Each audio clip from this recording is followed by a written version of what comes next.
I drank roughly 17 shots between the hours of 9 p.m. and 12 p.m. Hey, welcome back to the channel. My name is Scott. I am a licensed addiction counselor. I'm also a person with 32 years clean and sober. And I've been thinking about what's my next video for a while, and I think I just want to start out with me, a little bit of my background. So this video is going to be about the first time that I really drank.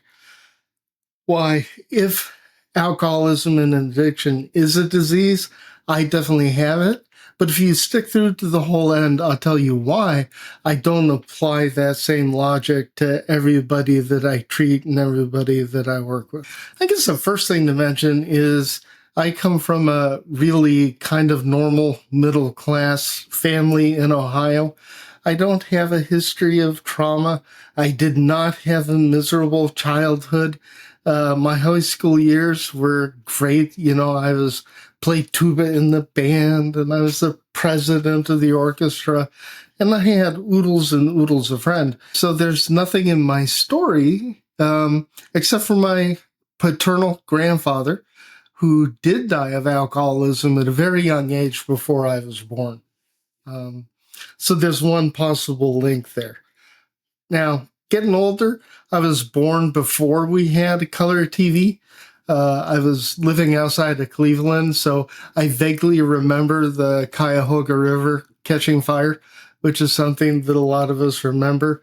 Eventually, we moved from Cleveland to a small town, and then moved from that small town to an even smaller town outside of Toledo called Fremont, Ohio. Again, high school years, I snuck alcohol every now and then. I experimented with it, but I wasn't a big drinker. In fact, I was kind of a bummer with most of the high school parties because I didn't drink. I didn't have an interest in drinking, and I didn't smoke weed until well into my senior year. It's just not something that I was interested in. Now, back in those days, and probably it might still go on today, alcohol use was different. Alcohol use was almost sanctioned by families. A lot of the high school parties that we had, the parents were actually home just to make sure things didn't get out of hand. Parents gave each other permission. Yeah, it's okay if little Johnny has a drink or two, and little Johnny would have a little drink or two, and then they'd be fine. Me, didn't quite work out that way. The first time that I really drank was New Year's Eve. It had to be New Year's Eve 1979 going into 1980, which for some reason always reminds me of Boogie Nights. I guess that was a bad New Year's Eve for a lot of people. Anyway, I was at one of those parties I mentioned. It was at my good friend Uva's house. And I think all my good friends were there. It was Doug, it was Ty, I'm pretty sure Steve was there.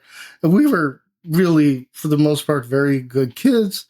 A lot of them were academic honor roll types and athletes, and even on the competitive, school, I don't even know what you call it anymore. It was like this academic challenge between, so it was a good bunch of kids. And it was New Year's Eve, and Uwe, his family was from Germany, so we had lots of Wiedemann's. I don't know why. They drank Wiedemann's mostly. They had good beer. I had tried alcohol, straight alcohol before. I never really got into it. But that night, they had a bottle of 151 rum. And, of course, this is, decades ago. Memory's a little hazy. But as I recall, I really loved the taste of that rum. And that rum went down like water. And I would have started drinking, thinking about it probably around 9 o'clock. And by midnight, I had consumed roughly half the bottle of 151 rum. And I remember bouncing back and forth to all my friends drunkenly going, "Oh, I'm so sorry," and "Oh, I love you so much." Just really over the top and really out of control. once that alcohol really hit my system really, really liked it. And it wanted more and more. And I did compulsively drink, um, basically at least half that bottle. Now, the story varies. It goes from I drank the whole bottle to I had a couple shots to I had half. So, memory being what it is, I'm just going to conservatively say that I drank the equivalent of half a bottle. And the thing about that is that half bottle of 151 equals one full fifth of any other alcohol you could buy, which means I drank roughly 17 shots between the hours of 9 p.m. and 12 p.m. Eventually, I did black out. Somewhere in the archives, we have a picture of me passed out by the toilet. I was at the very least blacked out. Now, if that were to happen nowadays, that is alcohol poisoning. And I should have gone to the hospital. I should have had my stomach pumped. But in 1979, we didn't really know. And besides, no one in my circle of friends ever drank like that. So I passed out at the porcelain god. My body did thankfully reject the alcohol and started spitting it out. Uh, the next morning, I was still drunk, and I had to make the call of shame. I had to call my parents, who drove out and picked me up.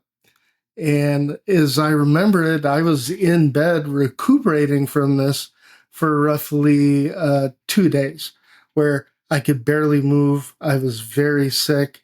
I was really out of it.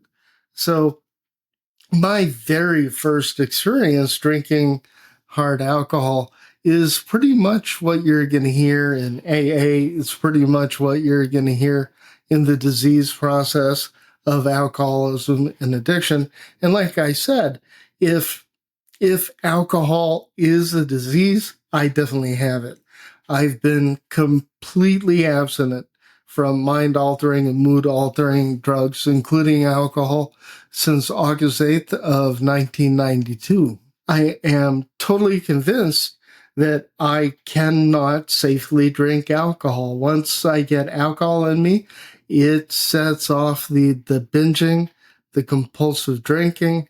After I'm done drinking, I have the craving. Now, 16-year-old me, I swear to God, that's the last time I'm ever going to drink. And I'm quite confident when I say from January until probably May or June, I didn't drink again. Obviously, later on, I did start drinking. And to be totally honest, I drank almost responsibly. I got to the point when I was 18, 19 years old. We always had a 12-pack or a 6-pack or something. I could drink until I got a buzz. The thing is, I always drank till I felt effect. That's another clue that I respond to alcohol differently than other people. It might be confusing when I say, on the one hand, if it is a disease, I have it. On the other hand, I don't put that judgment.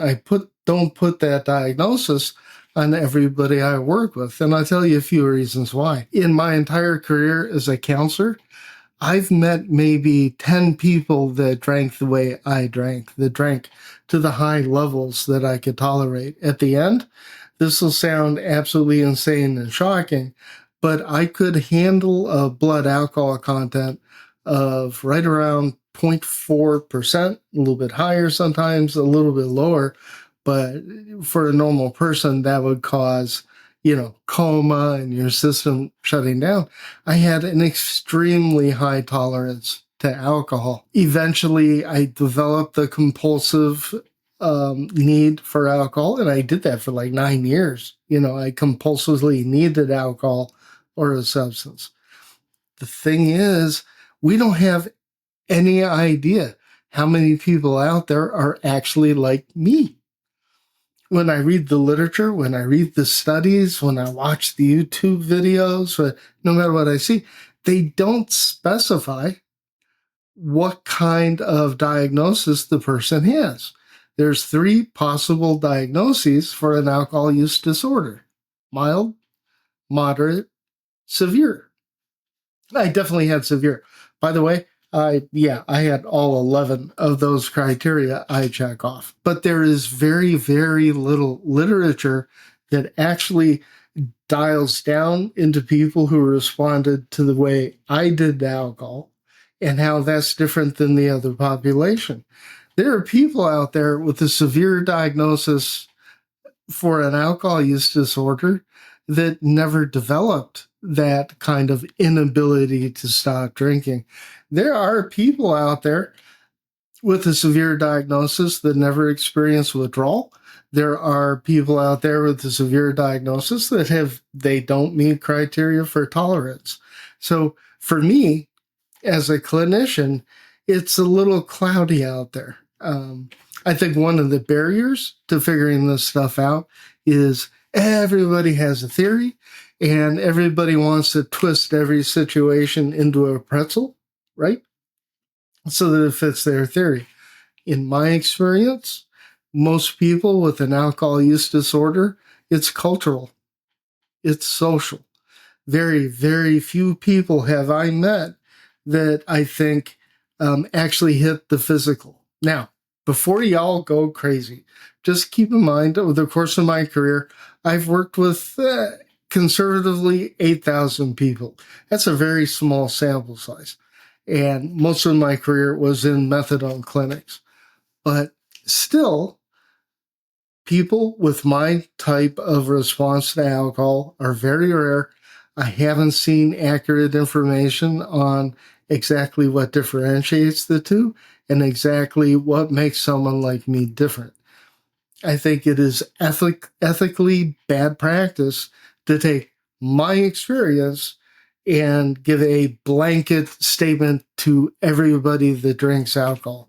Not everybody who drinks alcoholically is suffering from the same kind of disease that I suffered. So that's why if the alcoholism is a disease, I definitely have it. But I am really unclear how that relates to the general population of people with alcohol use disorders. So I hope you like what you heard. I hope you're willing to follow on the journey. I'd like to find out. I've been a counselor for 18 years. I'm getting ready to retire. I think I'd like to dial down a little bit more into this. In the meantime, I'm going to keep sharing my story. So be sure to like, subscribe if you want to hear more. And as always, thanks a lot for tuning in. It really does mean a lot. And until next time, see you later.